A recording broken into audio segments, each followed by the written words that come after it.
আরেকটি কার্ড দিতে যাই, সেটি হবে এলপিজি কার্ড, এলপিজি গ্যাস। এটি আমরা মা বোনদেরকে পৌঁছে দিব, যাতে করে মা বোনদেরকে রান্না বান্নার জন্য কষ্ট করতে না হয়। খালেদা জিয়া ইন্টারমিডিয়েট ডিগ্রি পর্যন্ত করে দিয়ে ইন্টারমিডিয়েট পর্যন্ত করে দিয়ে গেছেন। আমরা মেয়েদের শিক্ষা ব্যবস্থা ইনশাল্লাহ ডিগ্রি পর্যন্ত অর্থাৎ উচ্চতর পর্যন্ত ইনশাল্লাহ বিনামূল্যে ব্যবস্থা করব। যে মেয়েরা ভালো রেজাল্ট করতে পারবে তাদের জন্য আমরা উপবৃত্তিরও ব্যবস্থা করব সরকার থেকে। যতদিন বাংলাদেশের মানুষের সমর্থন থাকবে, যে পর্যন্ত বিএনপি সরকার পরিচালনার দায়িত্বে থাকবে, আমরা আমাদের প্রতিশ্রুতি, জনগণকে দেওয়ার প্রতিশ্রুতি আমরা চেষ্টা করব ইনশাল্লাহ অক্ষরে অক্ষরে পালন করার জন্য। বাংলাদেশের জনসংখ্যার এই যে প্রায় 20 কোটি জনসংখ্যা বাংলাদেশের, এর অর্ধেক হচ্ছে নারী। দেশনেত্রী খালেদা জিয়া এই নারীদের জন্য শিক্ষা ব্যবস্থাকে ফ্রি করে দিয়েছেন, ইন্টারমিডিয়েট পর্যন্ত ডিগ্রি পর্যন্ত ফ্রি করে দিয়ে গেছেন। প্রথমবার করেছেন স্কুল পর্যায়ে, ইন্টারমিডিয়েট পর্যায়ে, দ্বিতীয়বার করেছেন ইন্টারমিডিয়েট পর্যায়ে। ঠিক খালেদা জিয়ারও সেই কর্মসূচির অংশকে আমরা আরো সামনে নিয়ে যেতে চাই। এই জন্য আমরা সিদ্ধান্ত গ্রহণ করেছি যে ইনশাল্লাহ খালেদা জিয়া ইন্টারমিডিয়েট পর্যন্ত করে দিয়ে গেছেন। আমরা মেয়েদের শিক্ষা ব্যবস্থা ইনশাল্লাহ ডিগ্রি পর্যন্ত অর্থাৎ উচ্চতর পর্যন্ত ইনশাল্লাহ বিনামূল্যে ব্যবস্থা করব। শুধু এইটা হবে আমাদের এইবারকার কর্মসূচির একটি অংশ। শুধু মেয়েদের শিক্ষা ব্যবস্থা আমরা ডিগ্রি পর্যন্ত ফ্রি করব না, একই সাথে আমাদের যে মেয়েরা ভালো রেজাল্ট করতে পারবে তাদের জন্য আমরা উপবৃত্তিরও ব্যবস্থা করব সরকার থেকে, যাতে করে তারা আরো উচ্চতর শিক্ষা লাভ করতে পারে। এখন প্রিয় ভাই বোনেরা, আমরা বলেছিলাম খাল খনন করব, আমরা কিন্তু আমাদের ওয়াদা রেখেছি। দেশে আমরা খাল খননের কর্মসূচির কাজ শুরু করেছি, আজকে এইখানে শুরু করলাম। এর আগে আমি দিনাজপুর দিয়ে খাল খননের কর্মসূচি শুরু করেছিলাম।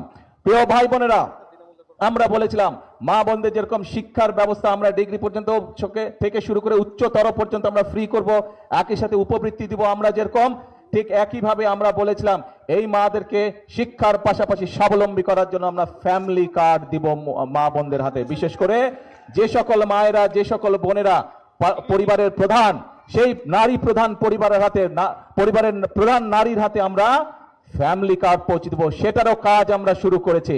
ইনশাল্লাহ আগামী 5 বছরের মধ্যে আমরা চেষ্টা করব সকল বাংলাদেশের সকল গ্রামে সকল মায়েদের হাতে এই ফ্যামিলি কার্ড পৌঁছে দেবার চেষ্টা করব ইনশাল্লাহ।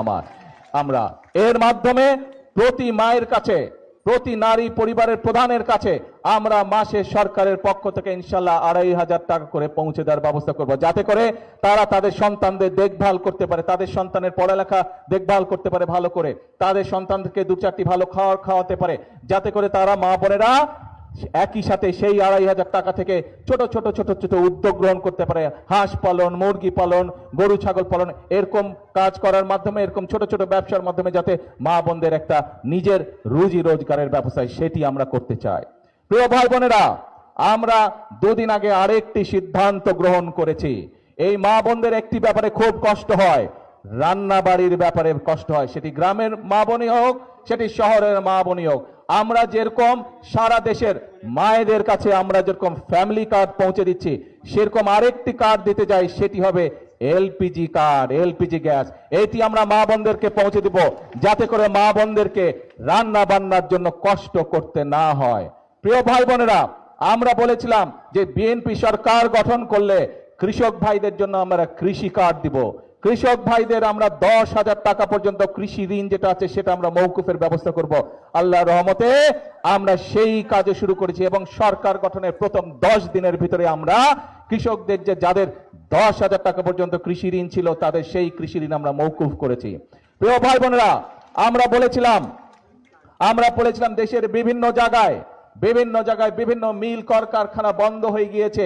এই মিল কলকারখানাগুলো বন্ধ হয়ে যাওয়ার কারণে বহু মানুষ বেকার হয়ে গিয়েছে, বহু যুবক বেকার হয়ে গিয়েছে।